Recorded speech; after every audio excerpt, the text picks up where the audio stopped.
ตอนเช้ามื้อนี้บุคคาปานคำพาชมมาบริเวณภูเขาบ้านม่วงคำตำบลนาตาลอำเภอเต่างอยและนี่คือเป็นภาพพระลานหินพี่น้องพระลานหินวัดเนี่ยคูละบ้านม่วงคำตำบลนาตาลอำเภอเต่างอยได้มองนี่มีห้อยคนโบราณได้นี่ห้อยคนโบราณหรือห้อยพระบาทนะพี่น้องวันนี้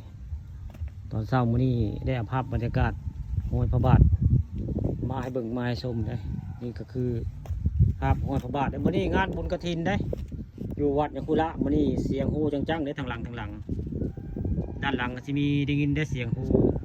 เจ้าแห่อ้อมมันศาลางานบุญประจำปีวัดยคุระแล้วมื้อนี้ผู้ข้าก็ได้มาถ่าย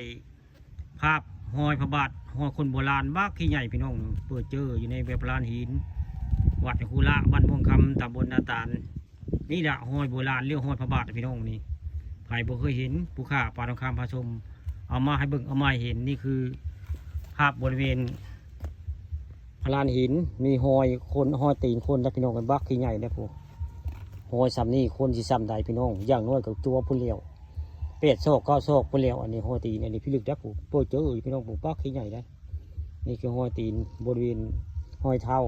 หอยพระบาทเขาจะว่าอันนี้บริเวณวัดบ้านม่วงคำตำบลนาตาลอำเภอเต่างอยได้ตอนเช้าวันนี้ก็เลยเอาภาพบรรยากาศพลานหินภูเขาบ้านม่วงคำมาให้เบิ่งมาให้ชมได้